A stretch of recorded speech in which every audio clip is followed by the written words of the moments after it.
Hey folks, Chris Waters here reporting from the PAX East show floor, and here to talk to you just a little bit about the Elder Scrolls Online, which I sat down and played today. Had an appointment block, ran 2 hours.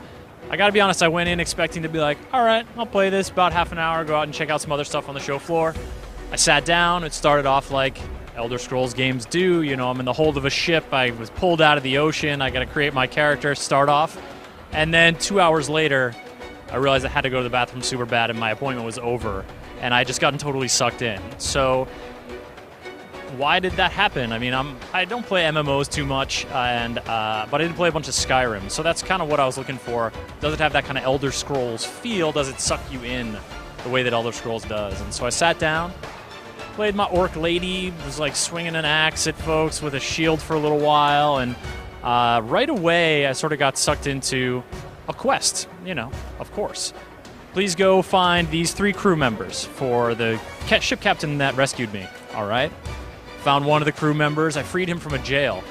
But it wasn't that easy. I went into the jail, there were traps, there were guards, I got killed by the guards, and then I was like, all right, forget this jail. I was leaving, and then along rolls another player who I was playing with. She was like just a couple computers down.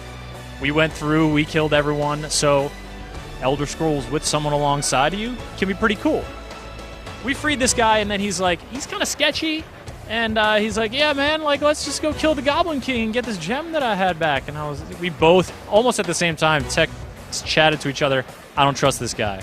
So we both went our separate ways. I did some exploring, ended up going and finding the other crew members that this pirate lady wanted me to find, and there's all this sort of one quest leads to another thing. Stumbled upon a pirate treasure hunt rather, and followed the instructions to get a sweet axe.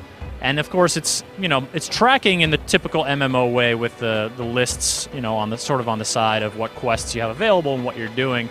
But I got really into that quest cycle, and it was really satisfying. I felt a little short. Point of view was a little short, but it was totally felt like Skyrim, and the combat felt like Skyrim in that, you know, I'm timing my presses and getting closer and then moving away, and I'm actively dodging. I'm not just sort of standing there and wailing away. And there's active stuff to do. And of course, I've got hotkey skills, which I unlocked. The leveling up system, add a point into health, stamina, or magicka.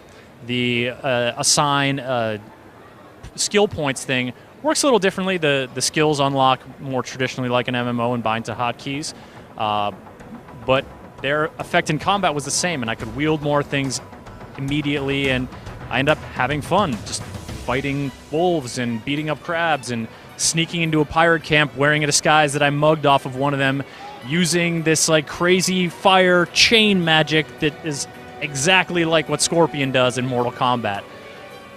So it ended up being really fun, and I'm really optimistic about it from the perspective of a Skyrim fan. I mean, the world itself looks different. It's a little bit less detailed at this point, and your perspective is a little different in terms of the size of characters and stuff like that. But again, it's still early going for the Elder Scrolls Online, and a good showing here at PAX East 2013. Let me know what you think in the comments below, and I'll try to get them once I get out of this crazy, wonderful video game fiesta that is PAX East.